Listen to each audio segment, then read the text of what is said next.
feel like I know you already. We're family. So We're all cool. family here. So I'm going to have you Do say the whole your interview name like this. and your character's name again. And Okay. you can say it in your character's voice. That would be awesome. Okay. Hello, I'm Steve Blum. I play Garazeb Aurelios, Zeb to his friends, Garazeb to his mum, and to Hera when she's mad. Thank you for talking with me. It is so funny talking to your co-star, Sabine.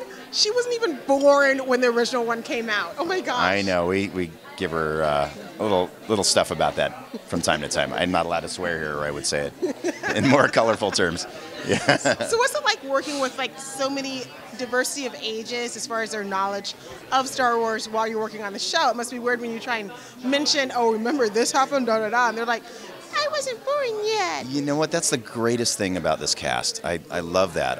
And we have everything represented. We have Freddie and Vanessa, who are Star Wars experts. These guys have earned their geek card.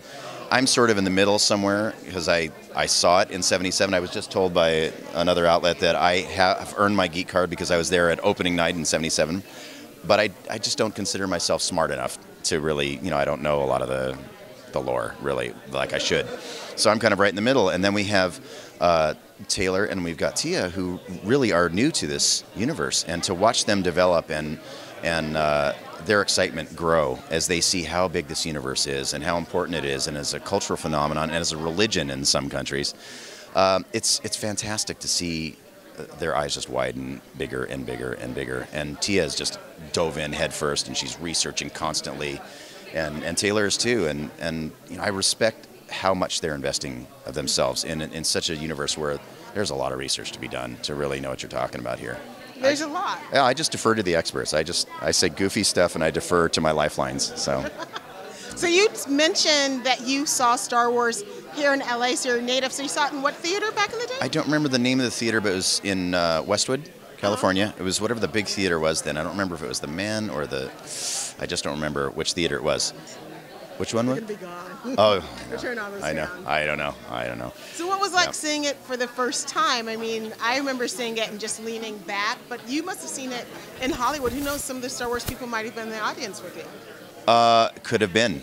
Yeah, I heard that some of the cast did show up in some of the theaters. I saw it 3 times in a row on opening weekend, and I remember the head going back in the seat. And when the first time that the Imperial Star Destroyer comes across and the theater just rumbled, that sensation where every nerve ending is firing simultaneously and every head goes back in the theater and you just hear this audible gasp. And it was unlike anything that any of us had seen before. And it's such a visceral memory for me because I was such an apathetic youth.